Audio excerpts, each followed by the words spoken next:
You're listening to the Echo Ratings Eventing Podcast, the show with a light-hearted look at the eventing world, all of the big event previews, reviews, and special guests, and of course, backed up with all of the key Echo Rating stats. Welcome to the Echo Ratings Eventing Podcast.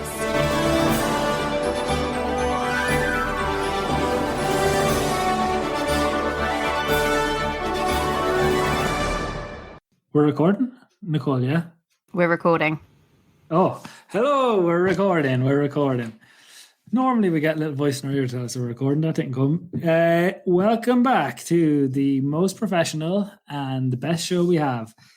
It is Alphabetti.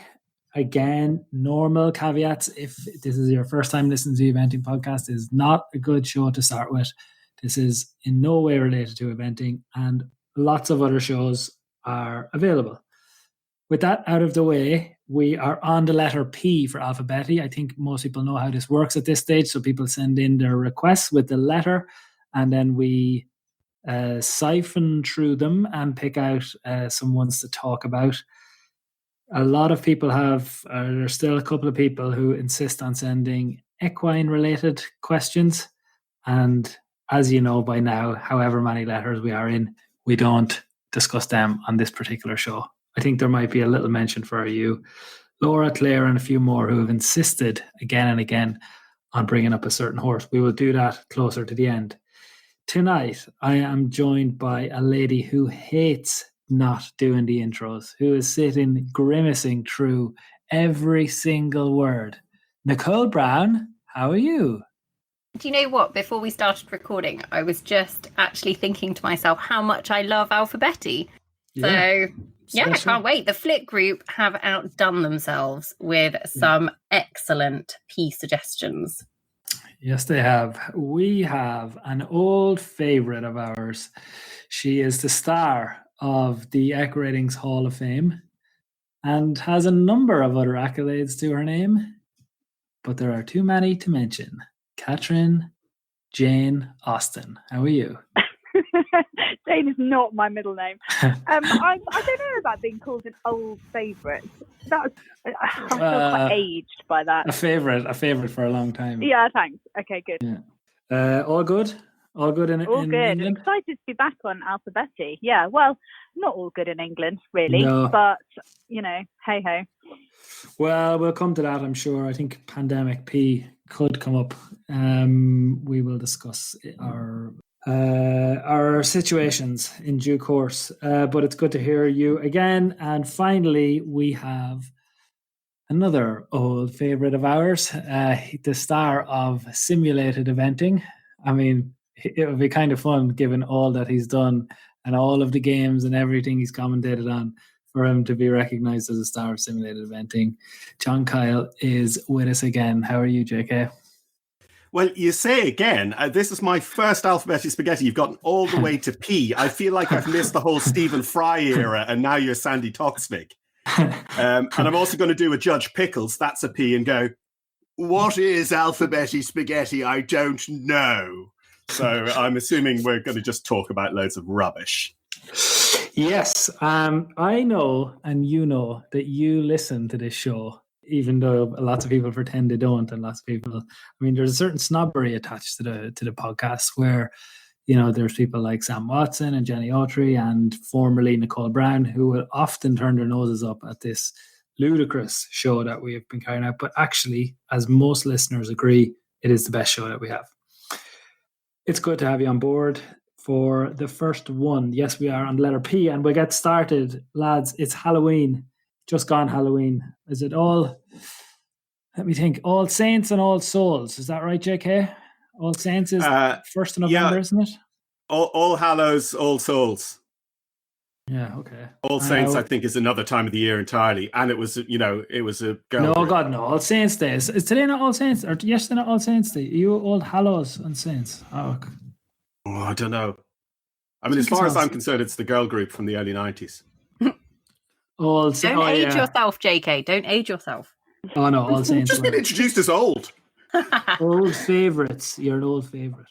Anyway, I'm going to get started with Halloween. Firstly, it was a very different Halloween this year. We'd no trick-or-treating or any of that. But we did have a pumpkin brought to us by some children from the village. This is not a joke. So we've been in a little tiny village where my wife Denise is from.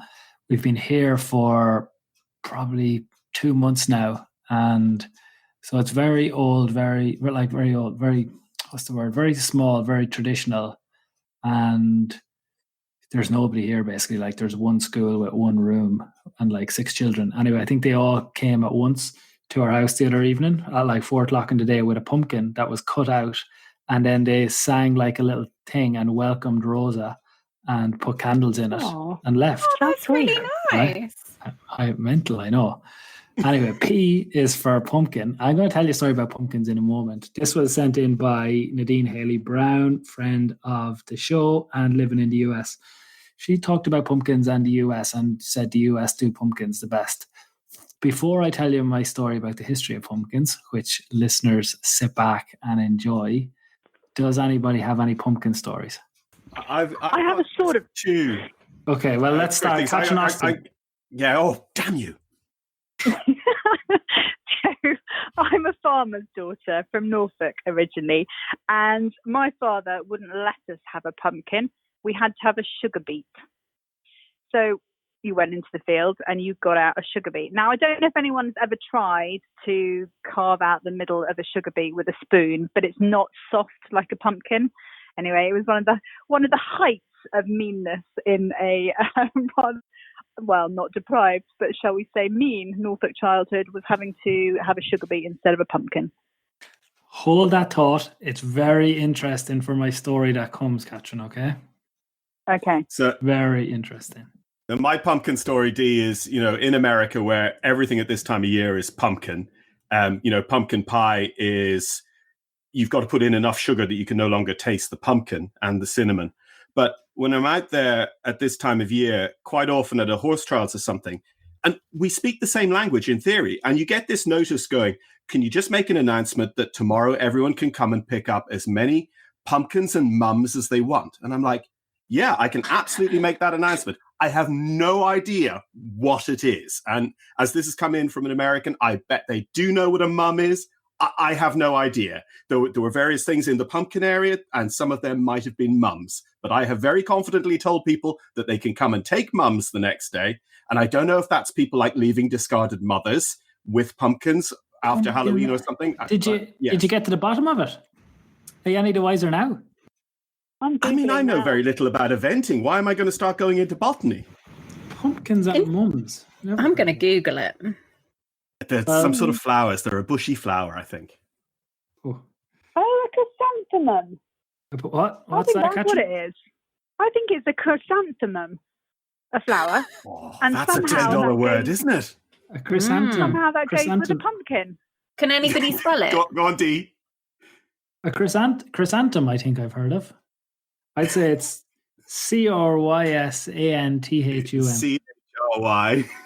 Yeah. There's definitely a TH that you can't get around. Chrysanthemum. Chrysanthemum. Using real pumpkins as mum containers is an ornamental way to embellish a porch, or they can be used as table centerpieces. Fascinating. So, there we go. Nicole Brown, I understand you're not a fan of Halloween. Yeah, no, I'm not the best person to talk to about Halloween. Not a big Halloween fan at all. I've never carved a pumpkin. And I really can't say I have any desire to carve a pumpkin, which probably makes me a terrible parent for Toby's upcoming childhood. But do you know what? We live in the middle of nowhere, so we don't get any trick-or-treaters, and he won't be going trick-or-treating. Why? What's the Halloween thing that you don't like about it? I just don't like anything scary. I don't like the thought of people dressing up in like scary costumes and like knocking on your door. Like that to me is, and then asking for things. And then I appreciate that small children don't retaliate if you don't give them things, generally speaking. But the thought that you could have your house like egged, or you could be blacklisted if you don't give an appropriate treat, fills me with a great deal of fear. I just don't get it.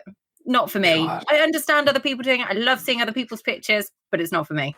Well, if you're afraid of Halloween, I have bad news, because you're going to be absolutely terrified when you hear my story. Maybe it will justify why I don't like it. Right. Well, here we go. So this is a little bit of research that I did over dinner. So at the moment, obviously, Denise is on maternity leave, looking after Rosa all day. So in the evenings, that's my job. So I make the dinner and I try to, do things that will ease the, share the workload of the house. However, tonight I couldn't because I'm coming out to do a podcast. However, I just said I'm doing a podcast. Anyway, casually over dinner, Denise is like, "What's your podcast about tonight?" And I can't lie. So I'm like, it's about, it's just Alphabetti Spaghetti. And I had to explain the concept. I had to explain it was about pea. She was like, what kind of stuff? And like, obviously her face is kind of falling now because she's like, this is ludicrous rubbish that I'm carrying on with. I'm 35 years of age nearly. What are we carrying on with here? So then she said, I said, I'm going to talk about pumpkins and that kind of stuff. And she told me this story. Sit back and relax. So Nadine Haley Brown correctly pointed out that pumpkins are very much associated with America. However, it actually, like so many things in life, all comes back to Ireland. And it comes from a story from Irish folklore, Nicole, and it's called the Jack-o'-lantern story. Oh, God. Jack-o'-lantern. Is that the Tipperary lanterns? It would have been, yeah. His father hurled for Killycalooran, I think. But anyway, look, it's a far cry from these nice little decorative Halloween pumpkins that we see today adorning the walls and the tables of Kilcrahan. Actually, would you believe, it's a terrifying story. So, in the old days in Ireland, not so old days in Norfolk, is that where it is, Catherine? Yeah. They were always carved from turnips or beets, not the pumpkins, like the nice little orange pumpkins that we see today. Their purpose was to ward off visitors, a la Nicole Brown. I'll get to the best part of the story, but it's a long enough story. So it started with a man called Stingy Jack, and he invited the devil for a drink and convinced the devil basically to turn into a coin. And then Stingy Jack, kept the devil in his pocket with a cross in his pocket so that the coin wouldn't turn back into the devil. He had to basically make all these arrangements with the coin. And he said, "I'll free you from being a coin, but when I free you, you're not allowed. Take my soul when I die, and you're also..." There was some other thing, anyway, it doesn't matter. Your man's name was Jack-o'-lantern. And in the old days in Ireland, this fella had to wander. He was made to wander the earth for eternity because God knew that he made this deal with the devil, and the devil also had agreed in his thing that he wouldn't accept him into hell, or he wouldn't take him into hell, but God wouldn't take him into heaven. So he was made to wander. Stingy Jack had to wander the earth forever, and he used to wander around with a beet to light the way, and there was hot coals in the beet. And that is how Stingy Jack became Jack-o'-lantern, and that's where Halloween lanterns come from. Oh, come on, man. Horrified silence. We're just also scared. We're terrified. It's like Edgar Allan Poe. Oh, thank you. I knew it was. Anyway, it's an old Irish tradition that has spread around the world. When Irish people and some Scottish people went to America, building America, we took the tradition over there. And that's why it's been such a big thing over there. I mean, they put it on steroids and have made it better again. But it's all from us and our beats and the Jack-o'-lantern story. And so Stingy Jack could have been Stingy John Austin, actually. Yeah. Yeah. Your dad was actually just staying true to the roots of, yeah, absolutely. I thought that was a great way to start with a little story. I mean, we've used up an awful lot of pea time with the Jack-o'-lantern story, but an appropriate way to start. I'm going to have to rattle through them after that. I love this question from Jodie. It was actually sent in from a lot of people, but I think Jodie, friend of the show, was in with it first. I'll go around the room. I'll start with you, Nicole Brown. Potatoes. What is the best way to eat them? Oh, I do love a roast potato. With gravy. Good beefy gravy, and preferably in duck fat. Yeah. Talk to me about roasting. Would you parboil first and then bash it around a bit? Definitely. Yeah. I wouldn't go crazy with the parboiling. I'm not going to like mush it up before it goes in, but you've got to take the edge off. Yeah, and then let it steam so it's nearly dry when you actually go to roast it. Yeah. Mm.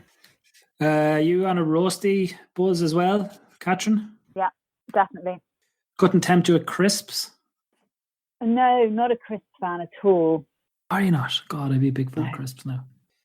Couldn't tempt you with a few warm chips? I'd still rather have a roast potato. Good mash, like not lumpy, horrid mash, but good mash. Wouldn't be a kind of massive. Then what's that potato thing they do in slices with cream? That's a bit too much. Potato dauphinoise, yeah. Oh, they're good. I have to admit, now you mentioned chips, I do like a chip occasionally. Up at Blair in the, so what was it? I was very pregnant, 2018. I was like 8.5 months pregnant, very large.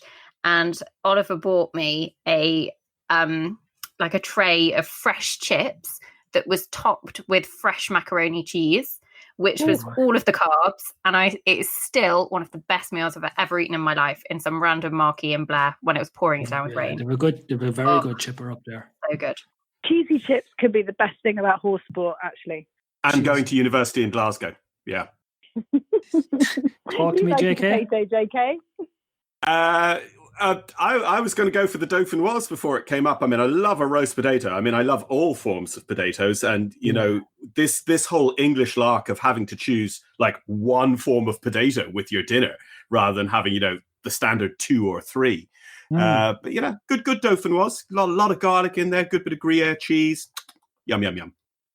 Would you? How many are standard? How many potato options would you have in Ireland then? Minimum 2. Minimum 2.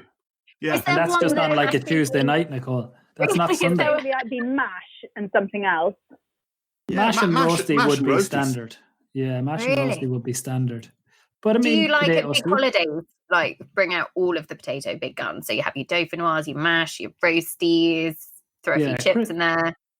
No, not chips. Not chips, no. No, we don't. Chips and croquettes tend not to, you know, come out with the, you know, on Christmas Day or anything like that. Okay. We would have on Christmas Day. I think this would be standard. I mean, the US people do it at Thanksgiving time. I think it's standard mash, roasty, and at least one other form. My ma's been making the swirly potatoes recently. The Lyonnaise. Is that them there? Lyonnaise. Oh, you've got all the catchphrases. Oh, yeah. They're fantastic. It's not a catchphrase, Catherine Austin. This is stuff we study in school in Ireland. You know, haute cuisine we call it. I would agree. All forms of potato are the best. Next up, we have parties. I think this might have also be Jodie and running heavily in the running. John, you've not been on before, but we always give an award where we send the best question or the best set of questions from the team we always send them an award, and the award is known as the Mr. Emily B Award.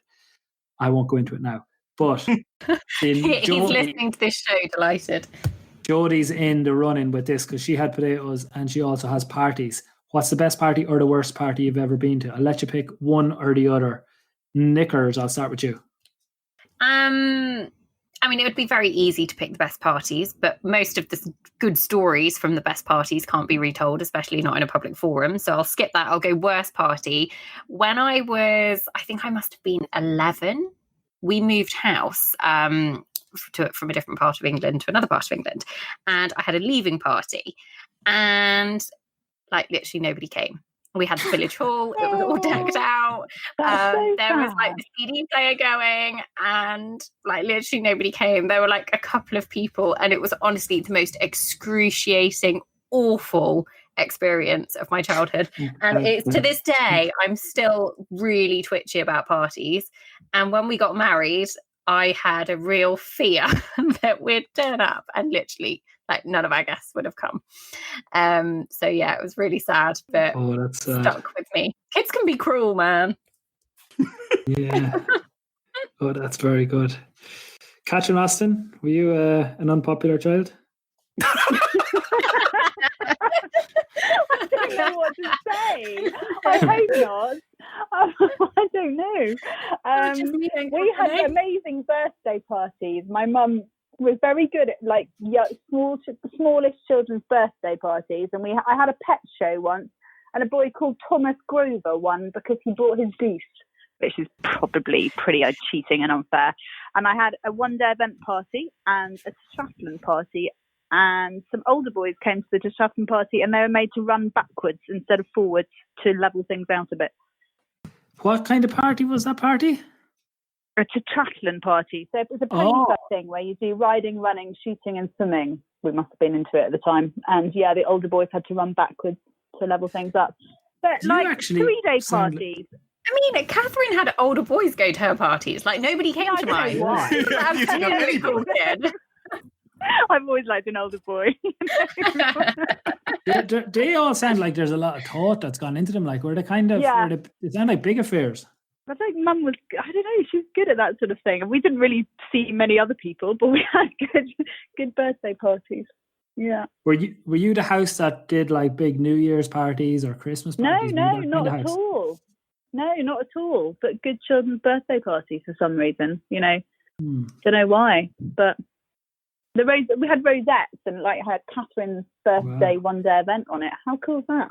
Oh my God! I wish my mum and say thank you. Did you have going home bags? I guess so, but in those days they were just like a bit of cake and a balloon, weren't they? They were quite elaborate now, according to Yeah. And then I was thinking of really good university parties. I went to a Scottish university in a small town, and so we kind of made our own fun, in inverted commas, and parties with mattresses kind of like up against the walls for soundproofing, not anything dodgy, but like, soundproofing the walls and the windows. So, like, I'm not sure that makes it any less dodgy, but vertical, not horizontal mattresses, I'd like to point out. Catherine, this is not the first time I've had to remind. It's not the first time I've had to remind you on Alphabetti Spaghetti that this is a family-friendly show. Yeah. John Kyle, the best or the worst? The first year that Land Rover sponsored Burley, they did a fantastic party, and I remember it was so muddy, and we all walked in, and everyone parked their Dubarrys over on one side. And the entire party then was conducted in everyone's socks. And you walked in and you were met by this greeter. And we'd been told that this was going to be a good party. We're like, okay. And this greeter then sort of stops you as you're coming in. He goes, so there are cocktails from that bar over there. There are drinks from that bar over there. And they're like nibbles and things from that bar over there. And, the standard sort of, Kyle, pockets longer than his hands, was like, but it's all free, right? And they're like, yes. It was like, brilliant, this is going to be a great night. And it was, because we got quite drunk, and like Emily King would have been what age, Catherine? Like 8 or 9 or something? Dancing with Granny King or Granny Thompson on the dance floor, sliding around in their socks and stuff. Like, all the great and good were there. I think it was the last time that grown-ups in eventing went out and had a party. Yeah. And isn't that when you got together with your wife? Didn't you kiss her on the way home? No, we were already together because we were staying in the same house. So I'd like to think we were already together, and it was her aunt's house. So yeah. No, and I suppose if you're going to say best party at wedding, I mean, it's a pretty good day out, the old wedding. It's a good idea. We will come to that. Quick one around the houses. What's your best ever worst party, Dee? Best party, Blenheim 2016. Could be the best. Oh, that was a good one. There were people drinking vodka out of the ice sculpture that I never thought I would see drinking vodka out of the ice sculpture. My husband still talks about the time that knocked him over. Actually, I can't tell the story. Edit that bit out. I mean, I've now left it so open for everyone to fill in your own libel here. Okay, I was going to tell a story I shouldn't tell then. So we'll just move swiftly on, Dee. How's that 2016? I'm blushing. Wonderful. Lovely. The less said about that one, the better, I think. Okay. Popcorn. One-word answers. JK, start with you, then Catherine, then Nicole. Sweet or salty? Kettle corn. Ha-ha! Kettle corn is kind of both, and it's available in the southern United States, and it is amazeballs. I nearly swore. I mean, Catherine? JK, I bloody hate you. Salty. Salty, yeah. so I love sweet and salty, like mixed, so you don't know what you're going to get. Oh no. But I liked this before it became cool. So when I went to the cinema, like once when I was a child, because, nobody to go with and all of this, I asked for it and I used to get looked at completely gone out, like I was weirdest person ever. Maybe that's why I didn't have any friends. Anyway, I loved it. And then it became a thing. So you can imagine my delight that now sweet and salty popcorn is so In popular. the same bag. Yeah. Yeah, it's just like, because you put your hand in and you don't know what you're going to get out. You can even put a few M&Ms or something in there as well, just, Denise, spice it up a Denise I bit. don't does like that. the uncertainty of that. I hate it. Yeah, it's It's like great. Rebels. She pours Maltesers or something like that into our popcorn if we go. to the Yeah, cinema. absolutely. Absolutely revolting. That's Oh, it's no, all over nonsense. that. Yeah, Nonsense. absolute nonsense. It annoys me. We do it for the whole advert of every film we've ever been to is an argument about why she should just keep her Maltesers and eat them herself like a normal human. I would be salty as well, Catherine. I think that's the only correct answer. Yeah. Now, okay, next. Alex, with an I, has sent in podcasts. What are we listening to? Is anybody listening to anything interesting? I suppose Yes, we should me. at this point give some mandatory We shout-outs. ought to do some few shout-outs. We John, should do hit some 30-second mandatory. Okay, advert. so Catherine, is there any other podcasts that you star on that are worth listening to? I don't star on anything, but I do take part occasionally in the Horse and Hound podcast. Okay, well done. And I also listen to... So my first ever podcast was Desert Island Discs, and I love it. It's like loving Sean Connery as the departed Sean Connery as James Bond, because he was your first. And so I love Desert Island Discs. I love In Our Time. I've recently started listening to the High Performance podcast, which I think is really good and really interesting. And I like the High Low as well. Big shout out to the High Low. That's never off in our house as far as I can work out. Dolly and Pandora. The High I Low's feel like great. I think I feel like I know them. Nicole and I could do a horsey High Low. It's really cool. Well, just give me a rundown on what the high-low is. Oh, It wouldn't be and for Nick you, Luck Nicole. podcast. I'm going to give a what, shout out sorry? to Nick Luck podcast. Nick It's Luck. just two girls chatting, Oh, but it's good. okay. Fair enough. Love Nick Luck, so yeah. I don't get listen. I don't So get there's been a disconnect Leave there. it, The JK, High leave it. Low podcast is not the Nick Luck podcast. Leave it, JK. I was thinking, well, that one's passed me by, but I wasn't going to, drop myself Two in it. very different things. Okay, fair enough. I'll just go off and Google it again. My Google tab is getting loads of action tonight. Oh, I hello. like the High Low for sure. I don't think you would, if I'm honest. It's about smashing the patriarchy, Nicole. Something which you absolutely do not want to happen. It's Highbrow Not and for you. lowbrow culture. no, honestly, we'll do this again. JK, firstly, let's start out with a run through of your current shows. You're actually in Ireland again, presenting a pod. I was working with Horseboard Ireland for a short while on the Horseboard Ireland podcast. Yes, we are on hiatus at the moment. Okay. Thanks to podcast, I have not missed an episode of The Archers since I think about 2005. I save them up and can listen to several hours worth as I'm driving places, especially when Pippa goes asleep in the car. My current really good podcast that I'm enjoying is one called Off Menu with Ed Gamble and James Acaster, who some of you might recognize as comedians here in the UK. They are real foodies and they talk to comedians and celebrities about food, and it's a fantasy meal scenario. It's really good. It's really gentle listening and very, very funny. Pippa says she can't listen to it because it would make her hungry all the time, but there's some very good restaurant recommendations in it as well. If we're ever allowed to go places like, anywhere ever again. Outside again. What's it called again? Off Menu. Off Menu, yeah. Okay. Mine are just a list of sports podcasts, really, mainly football. The one that I have listened to recently, which I think is brilliant and you should give it a listen, is Where is George Gibney? I don't know if anybody has heard or seen that one. It's on BBC Sounds.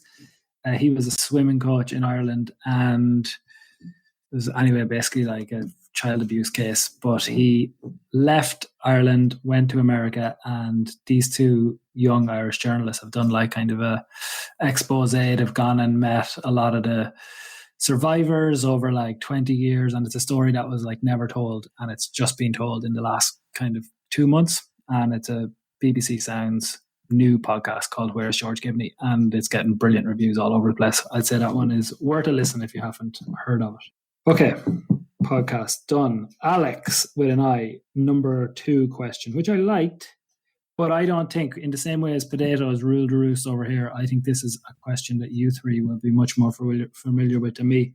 Pies. What is the best pie? Something with lots of meat in it. Yeah, like steak A meaty and kidney. pie. Yeah, I wouldn't be a fan of the kidney and I wouldn't be a fan of the ale, but just a standard steak pie, really good gravy, lovely. And I would be a bit weird because while I like short crust pastry, I do also like a bit of puff pastry. Okay. Okay. Catherine? I'm not bonkers about a pie, to be honest, which makes me different to the rest of my family, who are all completely obsessed with pork pie. Oh, like yeah. a real thing in our family. And my brother and his wife all once bought a very expensive supper at, I think it's Le Manoir Quatre Saisons. And halfway through, my sister-in-law said to my brother, "You're not eating very much." He was, no. And then he had to admit that actually he was worried that the portions would be rather small, so he'd had what he called a precautionary pork pie before they left. Oh, that's good. We should have had Kitty King on this because she loves pie She night. loves a pie. Yeah. Oh, she loves a pie.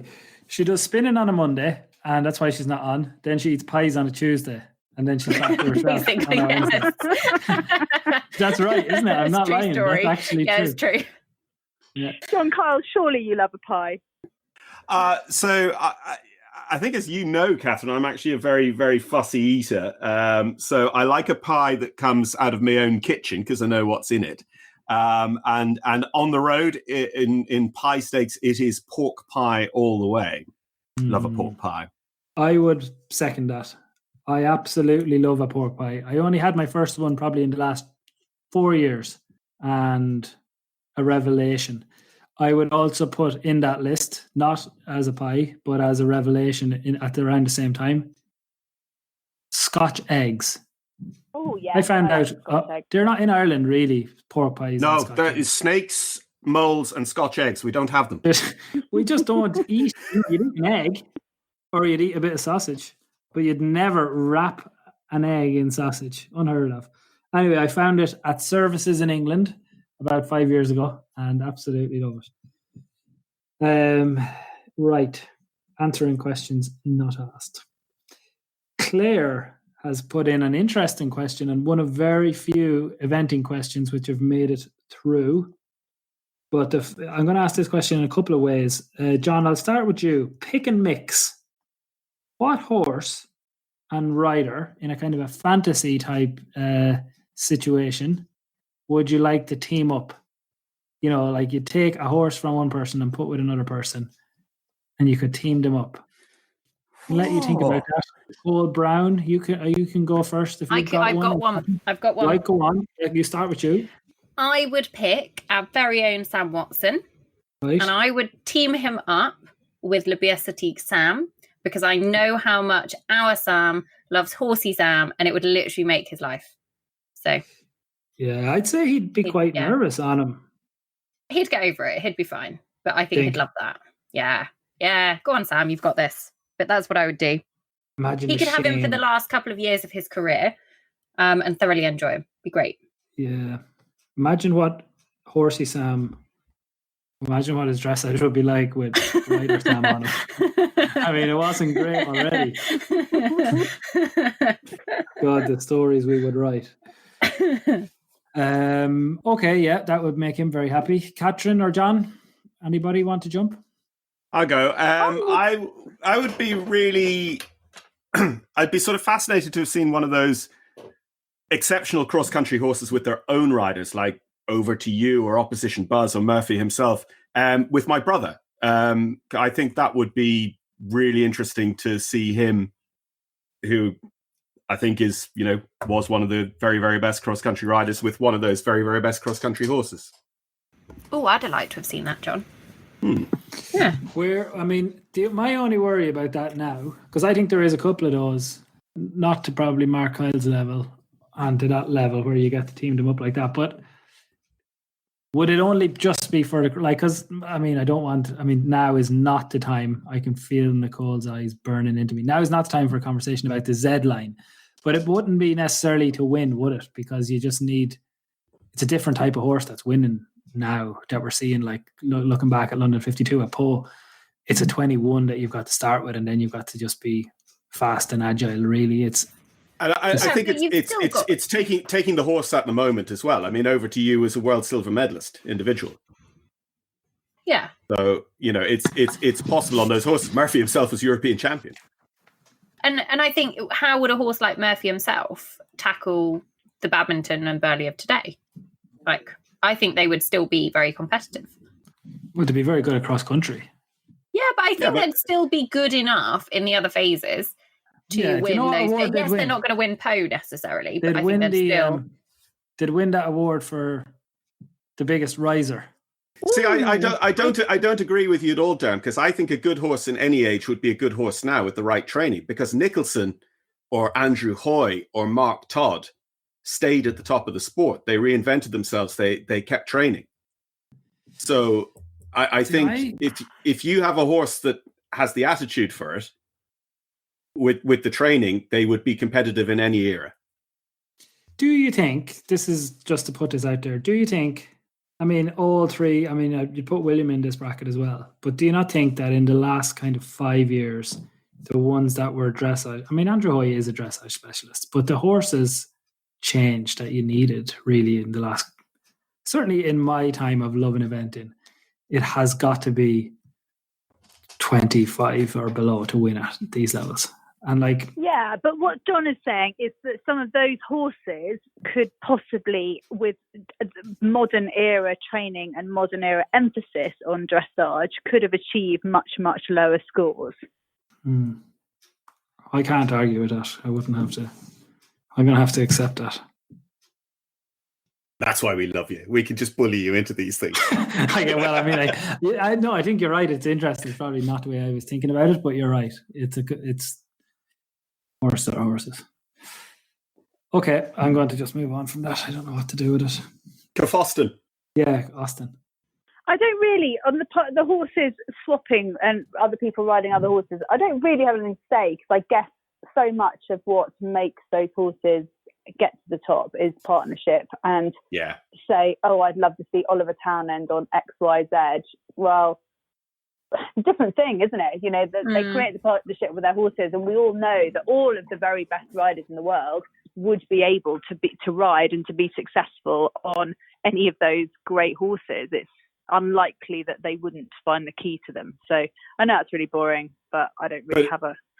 But actually, it is quite interesting, because we had in the World Show Jumping Championships, we used to have the Final Four where the best four riders would swap horses and jump 4 more rounds. And actually, one of the reasons to do away with it, not least was damaging a horse that's possibly worth millions, was the horses are now all trained so similarly that there wasn't as much of a test in it that there was 16, 20 years ago, when horses were trained quite differently to the same end game. When did that stop? That sounds great, crack. Only the last championship. 2014 was the last WEG that had it. Yeah. And it's a really cool thing, but it's something out of a Jilly Cooper novel, really, isn't it? Rather than modern sport, And like you say, it could end so badly if it goes wrong. Yeah. Also, then, on pick and mix, to bring it back to more Alphabetti. I thought this was just going to be about the Haribo stand at Lemulan. It's coming. Well, no, I wasn't going to go, but what I was going to ask, this is what I've been thinking now since the old coronavirus came and attacked our shores. I don't think I'll ever put my hand in a pick and mix again. I hope you don't put your hand in it anyway. But Yeah, well, the little tiny shovel, but I don't think I'll use it. no. I don't think it'll ever be the same. No. Won't, will it? What would have been your go-to like pick and mix sweet back in the day Fizzy. before we Fizzy. got fizzy? Okay. Fizzy, or I like the little teat as well. The little teat. Yeah. Little thumbs. But you can't eat too many of them because they've got that little flour on them that dries out your mouth. A couple of those. I used to hate, and this is another thing me and my wife disagree on. She fills it up with like hard sweets. What is the point? Oh, Be there no. sucking a humbug for half the film, watching like and everything. Well, she's eating all the jellies. Yeah, exactly. They're filling her face with jelly tots, and I'm sucking a humbug. Absolutely raging with people who put hard sweets into a pick and mix. Anyway, we used them. A white rice girl. But it's about the only thing more expensive per kilo than feeding a thoroughbred, isn't it? It's like pick and mix. It's like ridiculous. Yeah, it is expensive. A cinema trip now is quite expensive in general. Things have shot up around here. Anyway, a cinema. Most of a cinema. The Joker, I saw that. Is that recent enough? That was an outing for us. That was last year. This time last year, yeah. Yeah. Other thing gone. I think, you see, mine was totally different. I think mine was 50 Shades of Grey. Oh, was it? Yeah. Were you really shocked, Nicole? I bet you were. Actually, I wasn't.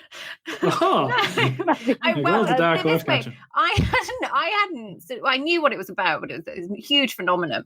And then my mum told me she'd read the books, and I was like, "What? You've read the book?" So because my mum had read it, I was like, "Well, I'm going to have to read it. If she's read it, then one, I need to know what my mum's reading, and two, it must be fine." So yeah, I read it, and I did see the film.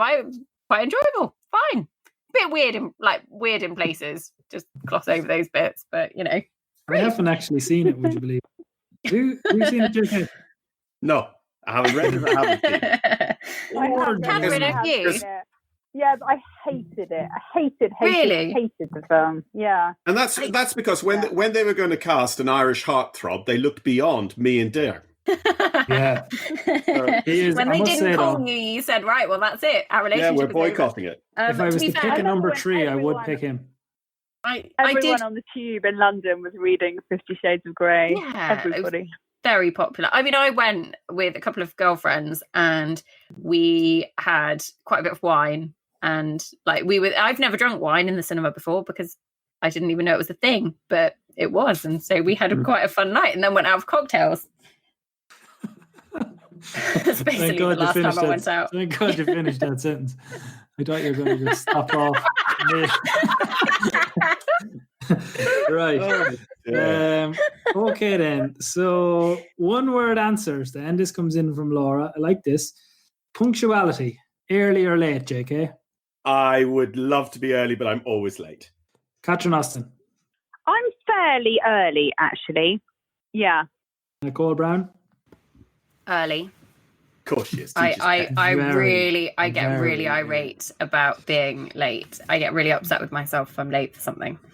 It's one of the times that our little partnerships doesn't work, isn't it? Oh, you should see as listeners. We have if we'll have a meeting or a rehearsal for an ERM, and we're told to get to some place at a certain time, which, as far as I'm concerned, means that we get there 5 minutes before so that we're ready and set up to go.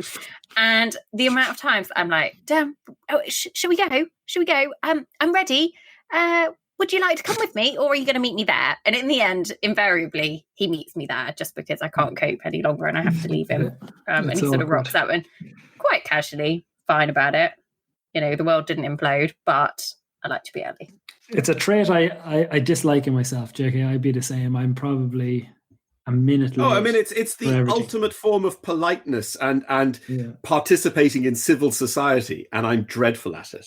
Is it an Irish-English thing? Like, nobody in Ireland would expect you to be at the place at the time. I mean, maybe. Oh yeah, half a mile is anywhere up to 10 miles. 5 minutes is anywhere up to next Thursday. Yeah, it's totally fine as well. And you'd never be annoyed with someone if they were like, "I'm 5 minutes away." That just means I'm on my way. That's all that means. Okay, I quite like this one as well from Sari, and I think she's probably also in the running for the Mr. Emily B award. She had some very good ones here. One that I liked, Panic Buys. Now, she said 3 things you can't live without, but I thought it would be interesting to ask, what were your last 3 Amazon purchases? Just because I could actually go and check. Yeah, I went and checked. Right, go on. What are you, Catherine? An extra large clear plastic storage box. Classic. A waterproof coat that I sent back, and Gorilla Glue because I was going to mend a glass bowl that broke in half in the dishwasher, but I haven't done yet. I've got the glue and I've got the bowl and I haven't put them together. and I haven't got the will to live. No. Nicole Brown, you in Amazon? You are Amazon. I'm ashamed at how much stuff I buy off Amazon, because it is that whole one swipe and you bought it, which when I was feeding Toby when he was a very small baby, I would get parcels arriving and I'd be like, oh, what did I order? And it would be like a lucky dip because I couldn't remember what I'd ordered at 2 a.m. But no, I order too much stuff because you can get everything off Amazon. And at the minute, not a big fan of going to shops. So, a little walking harness for Toby to try and keep him under a bit of more control, because he had a little rucksack, but he broke it because if he was a dog, he'd be one that pulls on the lead. So it snapped. So I had to buy a more sturdy one. I got some makeup. Who knew that you could buy Estee Lauder makeup off Amazon when you run out? And I bought some pens. Old school. What kind of pens? Like a job lot of Bic? They're a Papermate Inkjoy. I like quite a fine nib. I love writing a list. I write my list every morning, and it always helps my sort of productivity if I have a good pen to write my list with. And I was pleasantly surprised in our by office is like that. Yeah, I love a pen. Me and Maria will exchange notes. Pen fan. JK, you an Amazon man? Oh yeah. So last 3 things, I had to get some postal tubes to post out some photos to some people that I owed them. I got a book of... Did you sign them first? Yeah, absolutely.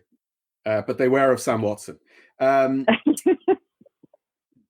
Pippa, as you may or may not know, actually took on a lockdown project and has stuck with it. She's playing the piano. So I got her a book of Christmas Carol music, ready for that.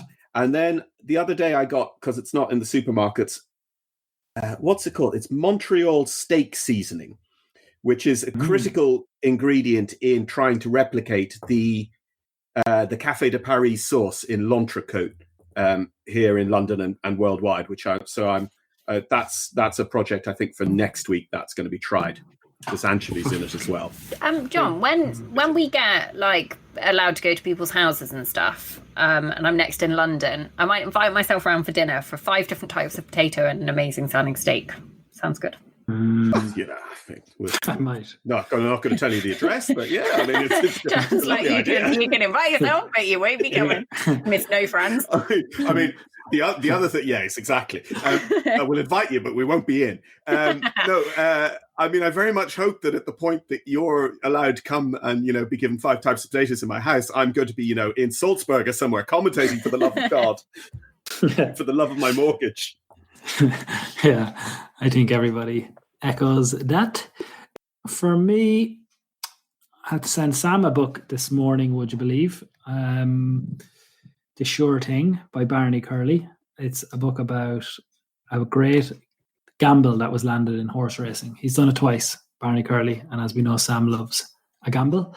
One of my friends has a baby who I got like a little toy for, and they press it and it makes noise, and he texts me being like, that thing you got me, so annoying.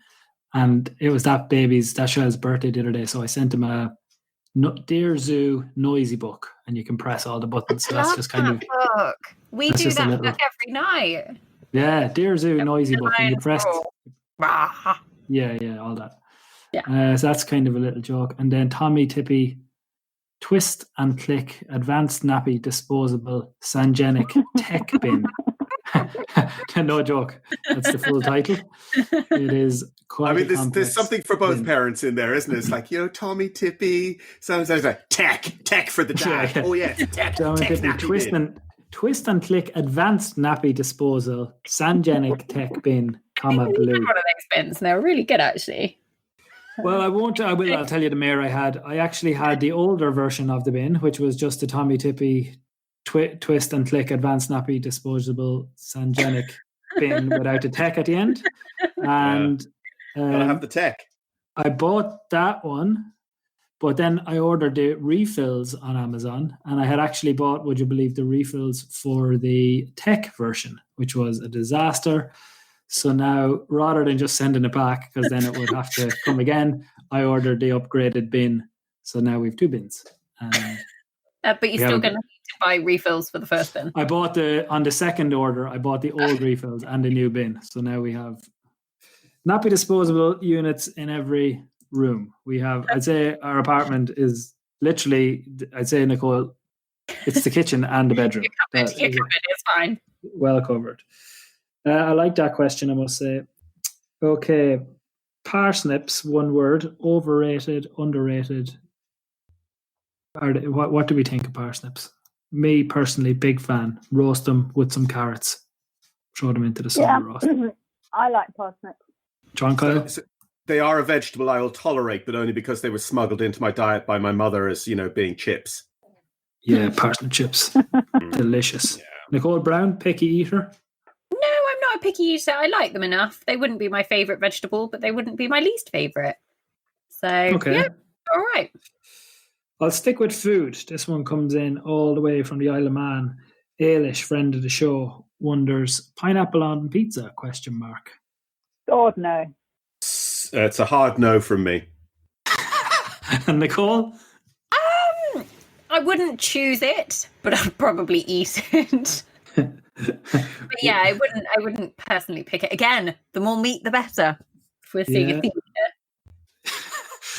We'll move on from that, Nicole. Yeah. We're going to just move on, John. Just move on. Don't say the word. This, doesn't it? That's the way. That's what I mean. I actually, would you believe, pineapple and pizza. We were making pizza. We got the pizza dough, another one of these kind of lockdown things where you have time to try all this stuff. So we made some pizzas recently, and Denise's parents were coming over, and they both asked for Hawaiian pizzas. Now, Denise's parents are very simple eaters. They're sheep farmers from the south coast of Ireland, so they're not looking for Hawaiian pizzas. I was shocked when I heard it. Anyway, we had to go and buy pineapple and ham and everything and put it on. And I must say, it was actually delicious. I haven't eaten a Hawaiian pizza in probably 15 years, but I have come round Ailish, and it's a big thumbs up for me. Pineapple on pizza all the way. Actually, very underrated. If you haven't tried it, you should. Right. Another strange one. This one comes in from Deborah. Now, Deborah sent in an incredible list of peas. But the one that stood out for me and caused a bit of consternation, and somewhere hidden in the list, was porridge. And she mentioned putting salt on her porridge. And I must say... I have heard of that, assumedly from wee free Scots who don't think that their life in rainy Highland Scotland is miserable enough already. So they make it with water and add salt. I agree. Yeah. Cruel. I couldn't agree more. As if porridge wasn't miserable enough. It's like that Billy Connolly thing. It's like Scots, they do it to themselves everywhere. They get sent to the Blue Ridge Mountains of Virginia and they go, too warm, further north, Canada, let's go. They get sent to the North Island of New Zealand, it's beautiful, and they go, no, further south, there's icebergs there, let's go. I must say there was quite a lot of support for the porridge, on salt on the porridge on the Flick group, and I was very surprised. Anyway, porridge, salt, Nicole Brown, ever had it, heard of it? Never had it. We're big salt fans in our house. We eat far too much of it. But the only way I'll really eat porridge is if it's got far too much honey on it or syrup. Yeah. I mean, golden syrup on porridge is lovely. But yeah, no, that's probably why I don't eat it that much, because, I could slather it in pure sugar. Have you ever had flaked almonds toasted? Stick them on top as well. You're saying like you'll never do that. Well, it's like the syrup versus the alcohol. No, you can still do roughage with no taste. You can still do, Nicole. You can still do this the honey. Okay, So I do raisins in it, and then honey, and then almonds. Yeah. Or I could just smother it in golden syrup. I hate porridge, but I eat it.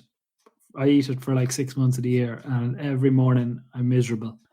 If I could, I would just. You should totally put salt on it; it will fit right in. No, meat for breakfast. I think we talked about this on the show before. I can eat a dinner in the morning, if that makes sense. Like I'd happily have lasagna for breakfast or something like that. But I can't eat breakfast at all. But the last evening's breakfast. So whatever you had for dinner the night before, for breakfast, if there was leftover pizza or if there was, probably a roast dinner, I would. But like, it tastes so much better the next morning, even if it's cold. Agree, Nicole. Agree. It's so good. I know. Well done. Okay. This is an interesting one. I think we're coming closer to the end of the show. Only a couple of questions left. This one came in from Kirsten. I thought it was a nice one. I'll start with you, Nicole Brown. Now, Katrin, I appreciate this is a story that we're going to write for you over the course of this show. But first, this question, Nicole, you can tell because I feel it will be interesting and basic. Talk to me about your proposal. When Ol proposed to me, I didn't propose. Yeah. So we were. Oh God, I'm throwing my phone around. Sorry, we were in Devon. And we were walking down to the bottom of a really, really steep cliff where there was meant to be a really like picturesque tiny little beach at the bottom that only, obviously when the tide was out, you could only get to the beach when the tide was out.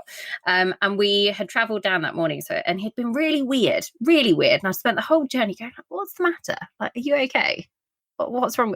Anyway, finally got there, go down to the bottom of this thing. And I really, really needed a wee, as in desperate for a wee. And of course, there was nowhere to go. And there's just sheep at the bottom of this cliff. And he goes, oh, for God's sake, just go for a wee. And I'm like, okay, right, fine. I'm just going to go behind a bush. So off I toddle, go behind a bush next to a bit of sheep. What's it? It was lovely. And I come back out and he goes, so have you finished now? And I'm like, yeah. And he says, right, okay. And then gets down on one knee and says a lovely little speech and asks me to be his wife, which was really romantic. And I said, are you serious? As if he was joking with a ring at the bottom of a cliff on one knee, etc., etc. But it was lovely, apart from my ruining it, a really lovely romantic moment by weeing behind a bush. Good old Nicole. Yep, good classy to the end. Nicole. Yeah, sounds like you. Katrin Austin, you actually get to do this in the ideal scenario, which is actually going to be much better than the actual scenario. So you get the situation where you get to say, like, you know, you're sipping, I'll imagine you're sipping port and like a handsome devil on a big horse comes out from behind a hunting hedge and he gets down off his horse and he asks you to hold his horse when you're out hunting in the Leicestershire hills. Yeah, that's probably not a bad. Yeah, could go with that one. Yeah, I think if you were having a really good day's hunting with the man that you would like to marry and it was all going terribly well and no one had fallen off and no one had cried and all that kind of stuff, and then, being asked to get married at the end, that would be pretty cool. At the end of the hunt, not the start, at the end.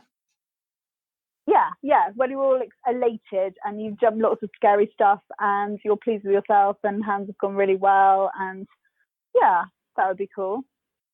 The only time it kind of nearly happened is someone did say to me, well, the first time I met someone that I then ended up going out with, actually, he did say, when we're married, ... I was like, hello, I've barely even met you. Anyway, we didn't get married. I knew it would be the hunting story. I can imagine it all so clearly. Just so romantic. Yeah, I think you can probably imagine it more clearly than me. But yes, I think that if I if I was going to get married, that would be quite a nice way to go about it. Yeah. It's going to happen, Katrin. It can all be arranged. Power of Alphabetti Spaghetti. What about your proposal? How did you propose to Denise? My one was quite practical, actually, which Denise hates me telling. She's always tries to make it a lot more romantic, but she never listens to these shows, so I can tell you the truth. But it was, we weren't going out that long, and I think it was just kind of quiet. I think we were like sitting up in bed chatting about something, and then I was like, well, I suppose like if we got married in the next couple of years or whatever. I think I had said it to my ma first. I'd said, I think I'm gonna get married, but it was very conversational.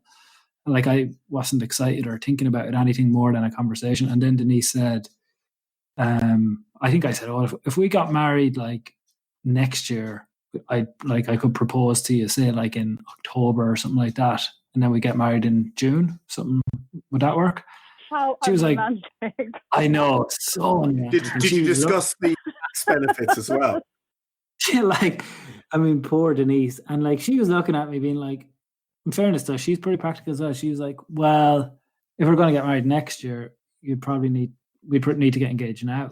Like, we need to get engaged like in the next couple of months. And my heart sank because I didn't have a penny to my name. So I was like, well, I don't think you would. Anyway, she then explained in great detail what you've got to do to like plan a wedding and booking things and sending invites and everything. I'd really not gotten on all that. But that was kind of the start of it. So we discussed it. We had it all like, she told me what like ring she want, and then all the rest, like she picked her own ring before we got engaged, all that kind of stuff. And then I was home from somewhere, Nicole. We were commentating, and then I was going again. I remember this actually. Yeah. Yes, that you were going home to propose, and me, Sam, and Jenny were messaging you like, "Have you done it? Have you done it? What's happened?" Because you went out for dinner, didn't you? Well, you had steak and red wine. we were cooking. I was cooking in for her, but I think this is the worst part of it all. Like, I think it was one of those times a year that you guys will be familiar with, like something like, let's say it's May, and it was say Houghton. I was home for, and then it was. Chats, would it be badminton, then Chatsworth? Badminton, Chatsworth, weekend off, Houghton soon. And then Wiesbaden was in there for us at the time as well, I think somewhere around there. So it meant like I was only at home for one weekend in, say, 6. So like she knew it was going to be that weekend, and she knew it was going to be Friday. And she came home from work, and there was like flowers on the table, and everything was all laid out. So like we both knew it was about to happen, and she just stood there talking for so long, and I was just standing there. Eventually got down on one knee and asked her, and she didn't say anything for like, I'd say a minute, and it was just so awkward. I was so flustered, just stood up, and that was the end. Went out to the pub and got locked. So yeah, fairly unromantic. Oh, what? Sorry? Got locked, got drunk. Locked. Oh, I've never heard that expression before. Is that how? Maybe not. No? Okay. That would be fairly standard. Okay. JK? How much time have we got in this podcast? Very long. Not very long. Tell the full story, unabridged. I'm going to go on unabridged. No, I can't. Just mute you. Yeah.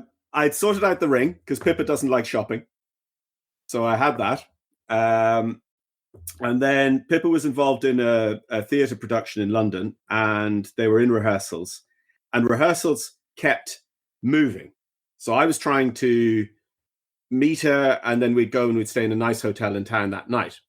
But the difference between like London Wall and Barbican versus Victoria is no great shakes in distance, but in London, it's quite a long way. So I was like, I'm going to get a hotel near where she actually is. And then, so I arranged one hotel. The rehearsals then moved to the other end of town. I'm like, oh, for God's sakes. And I'm also getting on to her going, so what time will you be home that night? What would she have? And she goes, I'm out, rehearsing and setting up for the play that day. Like, you never asked me this, is what she's thinking. It's like, oh, God. So I eventually sort of track her down where she is. I've been at rehearsal during the day because I was... the play was set in Ireland, and quite ridiculously, I was the accent coach for all the people who didn't end up sounding like pirates. And so I'd been there during the day trying to sort all this out in the background of doing this job whilst Pippa then goes off and starts building the set somewhere else.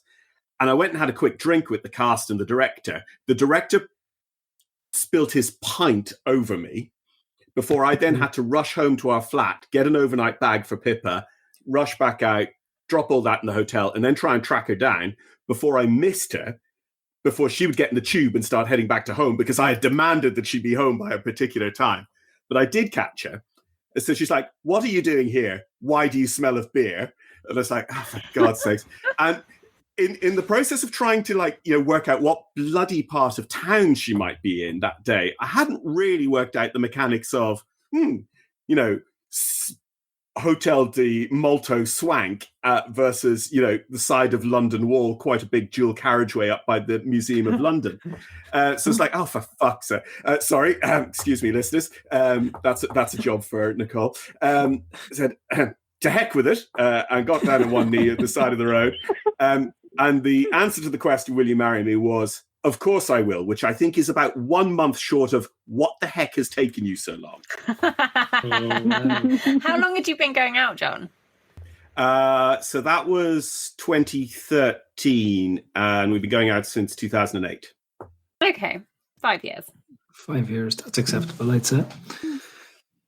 Very good. Was the hotel awful? The hotel was grand. Yeah, I knew it would be. The Hotel Divan there up by the Smithfield Market. Strongly recommended. This one works. Malmaison. This one works as a follow-on question, lads, because Ashley has sent it in and I quite like it. Coming to the end now, only a couple left. Power couples. Stay outside of eventing for now. Who's the biggest power couple in the world? Beyonce and Jay-Z. Okay. Catherine? Michelle and Barack Obama. Probably correct, I'd say. JK? Yeah, I think the Obamas. I must say, do you know who I'm a big fan of? George and Amal Clooney. The last article I read was that they'd split up, but that could have just been George and Amal. It could have been trashy. No, that is trashy news. That's a sidebar of shame there, Nicole. Yeah, that is absolute rubbish. The Obamas is probably the answer, isn't it? They are all conquering. Only one day to go till the old presidential election. Imagine this is coming out on presidential day. Okay, P for president. Lads, you can cast a vote. But you can't actually, because you all work for the equestrian world. And some of you work in America. So yeah. Can't see anything. I'll take it back. My visa just started smoking there for a second. yeah, sorry. All the warnings started happening. In other words, then, will any of you stay up and watch any of the election coverage? Will you be following it? Do you care? Are you interested? Yeah, I'll definitely watch some of it. I'm not sure I'll make it all the way through, but yeah, for sure. The problem is for us it starts so late. The better thing is to kind of get up in the morning and start watching from 6 or 7. Yeah. I think that's my approach. If we start at 6, okay. Pen pals comes in from Victoria. Has anybody had a pen pal? I mean, Nicole clearly has. Nicole must have, I'd say. I think I wrote some poor French girl or something for a bit when I was about 10. So, to be fair, my mum's pen pal from when she was a girl, she stayed in touch with for years, and then their children, and obviously me and my brother, used to have holidays with, only happened occasionally, but like their children would come over to stay in England quite regularly and would come and stay with us for quite frequently, like at least once, twice a year throughout their entire childhood. And then we would go over occasionally to France and stay with them. Yeah, they're still in touch now. That's all pre-video recorder, that, it's... Yeah, I know. But I've never had a pen pal. No, I'm terrible at writing. I've got a friend who's just gotten engaged.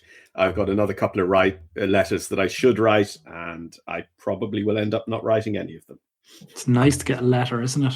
It is. I really admire people who are good at thank you letters. If you've had a dinner party or something and you get a thank you letter really quickly afterwards, I really admire people who are good at that.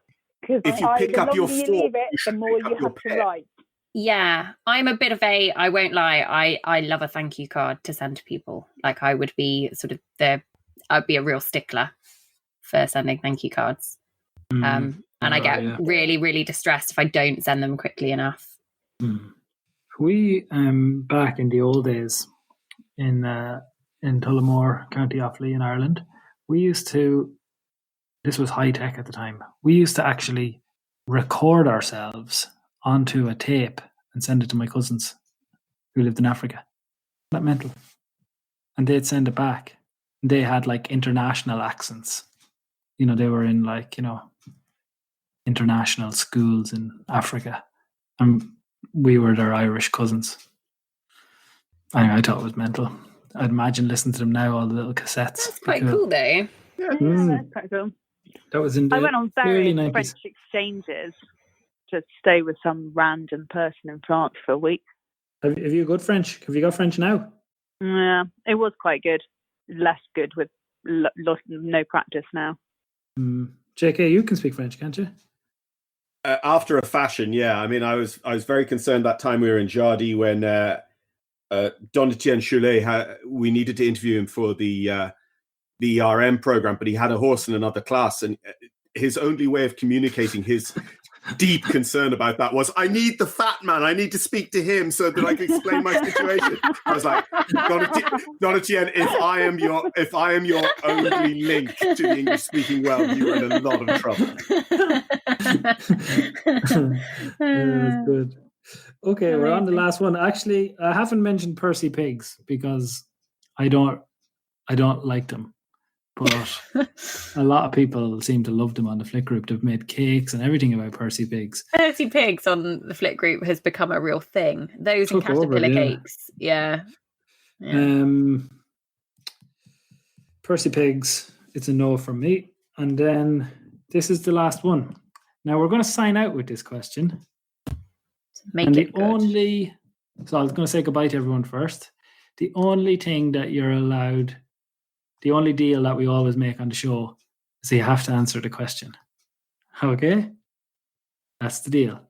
So before we ask the last question of the night, we will say thank you, Nicole Brown. You've been wonderful as a guest, as always. Thank you for having me. No problem. I'll send you your Catherine notes. Austin. No problem. Having Thanks. me. No problem, Catherine.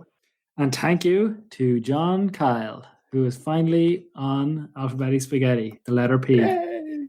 So final question of the night. It's a one-word answer, and no more words will be accepted. And the word must be one name or the other name. It begins with P, and it's been asked by Ashley. Oh, and the winner of the Emily B Award is Sari Weaving. She probably has about 100 hats, I'd say, already. But the question from Ashley to end another episode of the greatest show we have. Thank you for joining us. We're going to start with Nicole. We're going to go to Catherine, and then we're going to go to John. Prices. And then you're going to finish it with your answer too. Fine. Prices. Who's better, Tim or Janelle? Define better. Oh my gosh. That's the only question. Nicole Brown. Janelle, because when I grow up, I want to be Janelle Price. Whoa. Janelle. Catherine? Tim. She's John? going to kill you. Yeah, Tim, because Janelle scares me. So we have 2 for Tim, and that means we'll have 2 for Janelle. I'll go for Janelle. Whew, over and out. Thanks, folks. That was good. Mind yourselves. Thank you for listening to the Echo Ratings Eventing podcast. This podcast is available for free on iTunes, Spotify, Podcast Addict, or wherever you usually listen to your podcasts. Make sure you subscribe so that you don't miss an episode. Find us at eventingpodcast.com or search Eventing Podcast on social media. It's time for you to go up against thousands of eventing fans all over the world because Eventing Manager is back, and this time there are real life competitions. Pick your fantasy eventing team of 4 from a virtual $10 million budget to be in with a chance of winning prizes, to play for your country and against your friends. The game will be available to play at a number of top competitions throughout the rest of the year, so what are you waiting for? Download the app for free in your App Store or on Google Play to get involved today. Visit echoratings.com for more information and use the hashtag eventingmanager or tag @echoratings across social media. We would love to see your teams. Good luck, and we hope you enjoy playing Eventing Manager.